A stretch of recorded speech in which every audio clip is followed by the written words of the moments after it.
is no secret that I am severely lacking both iron and gunpowder, so today we are going to be building an iron farm and a gunpowder farm. I'd also like to build a shop to have a place to store the iron and gunpowder. So if that sounds exciting to you, then be sure to like and subscribe, and let's go ahead and jump right in. Now we have a lot to do in today's episode, so I'm going to go ahead and start off with gathering all of the materials that I'm going to need for both farms that we're going to build today. For the iron farm that I'm going to build today, it's going to be a discreet underground iron farm, and then the gunpowder farm is going to be an ugly monstrosity in the sky, so very different vibes between the two. And of course, I will be sure to leave both farms linked down below if you'd like to build them as well. Now to start gathering these materials, first I'm going to gather the materials for the iron farm. And honestly, this iron farm isn't really going to need that many materials. This is about all we need, other than the villagers and the zombie, of course. The gunpowder farm is going to be where it gets a little bit tricky. So I think that we have some extra building blocks down here in our strip mine, so let's go ahead and head on down. I honestly completely forgot that we had this down here with the axolotls, and they don't even have names, so can we please leave 2 axolotl names down below? But this will be perfect. I quite literally will need over 31 stacks of solid blocks, 27 stacks of slabs, and that's whenever I run out of blocks. So I'm going to have to maybe do a bit of strip mining, I'm thinking, to collect some more blocks. And you know, if I find diamonds, then that's only a plus. I know this gunpowder farm uses so many materials, but it's honestly the best gunpowder farm I've ever built in Minecraft. It is so efficient, and it's so worth the time that it takes to build and also to collect the materials. So with that, let's go ahead and get busy gathering the remaining materials. So I went ahead and gathered enough deep slate to craft the remaining slabs that I needed, and also 9 stacks of stairs. And then I chopped down so many giant spruce trees because I needed over 24 stacks of trapdoors, and that took definitely a very long time. And lastly, I just gathered some other little odds and ends that I needed for the farm. And there we have it. Everything is collected for the gunpowder farm and then also the iron farm. First, I would like to build the iron farm, and I do want to go ahead and lay out a little blueprint for the shop because I'm going to be placing the iron farm under the ground under the shop. I just want to make sure that everything is placed exactly where I want it to be placed. And we're also going to be building the shop right here in this empty area. I've been meaning to build something here for a very long time now. So we're going to start off with some stripped spruce log pillars and then a base of mud bricks. Clearly these shops will be connected and they're going to turn out so cute. So one of them will be the gunpowder farm, and then one of them will be the iron farm, of course. And we also have some pillagers over there on the hill. I just figured that this build would be perfect to signify our farms rather than just having a bunch of ugly farms around. This way we'll have at least a cute build to show for our farms. I'm thinking on this side we will have our iron farm, so we need to go ahead and dig down a little bit. There are pillagers right above me, so hopefully they don't come down here. But now to dig out a little bit of a room, I am working just slightly backwards because I really want to make sure that this is placed in the right area. I want to be able to access it from the shop. So we'll go ahead and place the chest and then the hoppers, which again, I know this is a weird order, but it has to be done this way. Now to dig out the rest of the room.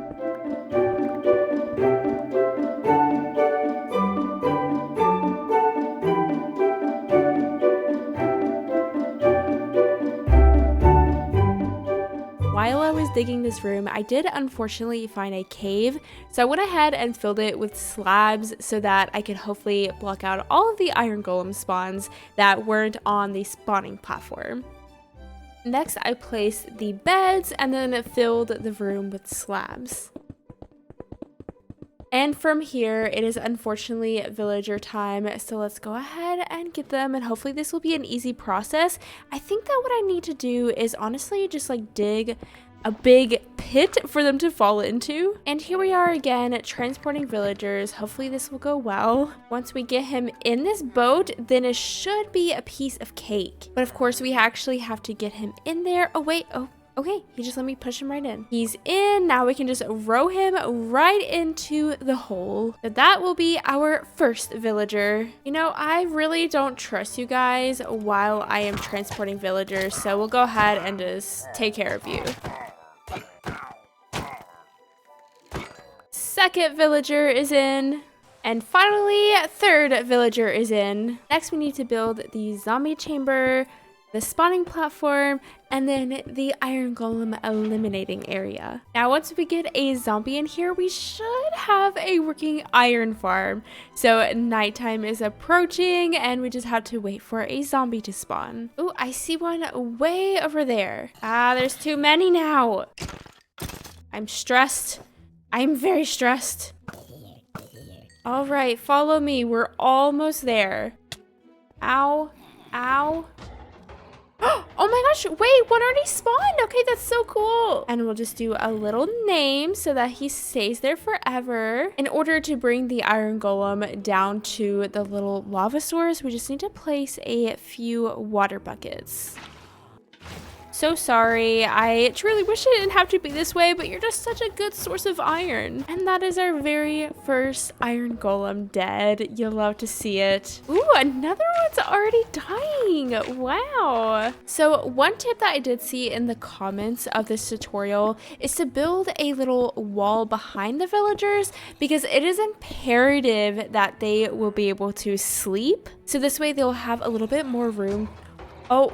That was not supposed to happen. Probably should have done this before I activated the farm, but you know, here we are. Anyways, with this, they'll have a little bit more room to walk around so that they have a chance to not be scared and actually go to sleep. So we'll place some buttons down so that the iron golems aren't able to spawn. No, no, get down there. Get back down there. Do you literally want to die? Are you all trying to die? What do you mean? They're all going to burn on fire. Oh my gosh. Here, let's just block their view of the zombie so they're not so scared of him anymore. And let's try to get them to go back down. Okay, I got them back in. Now just to open their view back up of the zombies and everything should be working. All right, everything is looking good. We already have 24 iron ingots. I did, of course, build that room behind the beds just so that the villagers are able to not be scared every once in a while and then sleep occasionally and therefore be able to spawn iron golems. And I'm very curious to see how this farm is going to do. Hopefully it does continue to run because I know that iron farms can be a little bit finicky, so I'll just keep an eye on this one. Now that the iron farm is finished, I want to go ahead and get the shop in that goes on top of the farm, and we are going to be using the same block palette as we did over there on the Mason's Trading Hall. Oh, and I did get together all of the materials I'm going to need for the build. So of course we're going to start off with some stripped spruce log pillars, followed by a quartz wall.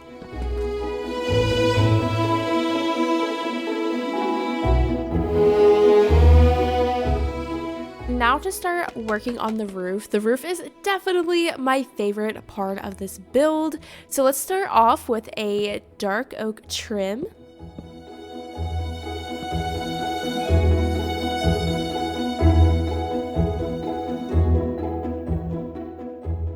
And then of course, to fill in the roof, let's add that beautiful pink gradient.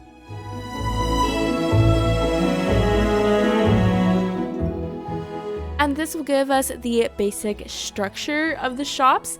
We just need to detail.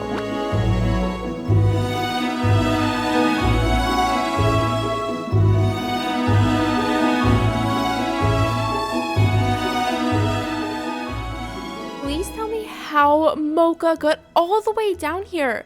Mocha, what are you doing here? May get a saddle. You know, if Mocha is down here, do you know how many other horses probably got out? Please don't do that again. Please stay here. Anyways, the build is complete and I love it so much. I think it's so charming and I love all of the details that I put into it. The color palette is beautiful. This may be one of my favorite builds of the world. But let's just give a quick tour. Of course, we have that beautiful pink gradient roof. And then lots of flower boxes around Oh, wait, we can hear an iron golem dying. Literally the whole time that I was building this beautiful shop, there was just death happening below me. Anyways, we have this flower box design again on the side, and even this little pink stained glass window thing right there. And then the back is fairly simple. I added some hanging signs, one for the gunpowder shop and then one for the iron shop. And then if we go onto the inside, I did go ahead and do the interior, and they're pretty much identical from shop to shop, but we just have the counter here, and then the stock will be over on this side. So this is where I will put all of the iron ingots and then iron blocks, and over here we will have poppies. And if we do happen to have even more stock than this, then we can fill chests right up here and just continue to store a bunch of things. Now let's go ahead and stock this shop and see how it's been doing. And clearly it's been doing really well. We've had 2 iron golems spawn already, and this is what we are looking at. I am so happy with these profits, honestly. This is definitely my most successful iron farm I've ever built. Usually my experience is that the iron farms will just stop working after a few days, but this one is doing so well. Literally another one is dying. Oh my gosh, that's so cool. It's doing so well. But let's go ahead and fill these chests with our stock. So we'll just go ahead and fill iron ingots in this one, and then I'll do iron blocks as soon as we get even more iron. And then of course over here we have our poppies. And I do want to replace this flower pot with a poppy flower just because it feels very fitting. But I did really love that cherry sapling, so let's go ahead and place it here. Now, if we go to the gunpowder farm, again, it's nearly identical, but over here we have a TNT chest and then a rockets chest. And whenever I just have loose gunpowder, I can store it back here behind the counter. And then same thing as the iron farm, we have extra storage up here. But of course we don't have any gunpowder, so we have to start building this gunpowder farm. And because it's going to be so ugly, I do want to build it away from my base. After all, it is kind of just an AFK farm. We will just AFK beside of it. So I'm going to build it over here in this ocean because I think it is better to build it over an ocean or some kind of plains biome or something. So I think over here is far enough away from our base that we shouldn't really see it unless we have our render distance way up. But you know, that actually might be just a little bit too close for my liking. I really don't want to be able to see this farm. So maybe over here. And also we do have that mushroom cottage over that way, so I don't really want to be able to see it from the mushroom cottage either. So this feels like a good spot. After finding the perfect spot for the farm, I started off by towering high up into the sky, 2 stacks worth of blocks to be exact. To build this farm, you start with the bottom and then work your way up from there. So I built the kill platform and then pillared up to start building the spawning area. There will be 2 different layers where the creepers are able to spawn in this farm. They will then go down into these little divots that will eventually have water in them that will push the creepers down onto the campfires that were on that kill platform. While I was building up the walls though, I did have a little friend come visit. A wandering trader literally spawned inside of this gunpowder farm. I've never had that happen before. What are you doing here, buddy? This is not going to end well for you. Because soon enough, these little hallways will have water running down here, and then he'll fall inside of a campfire, and yeah, it's just not going to end well. I actually don't know what ended up happening to him, but I think he just despawned. After that little visit, I got started building the second spawning layer and put on the roof. On top of the farm, you're supposed to build this giant square around it, and I'm guessing that it helps with the spawn rates. This is my 4th or 5th time building this farm, and I've never skipped this step, though it is optional apparently. So I do wonder what the rates would be like without it. And with that step out of the way, it's time to make this farm into a creeper specific spawning farm. This is where all of those trapdoors I collected come in. I lined the ceiling above the spawning platforms with the trapdoors to block out skeleton and zombie spawns, and then to block out spider spawns, I placed slabs in a pattern on the ground. The last step was to remove the torches, which is always very scary, may I add, and then place the water and light the campfires. And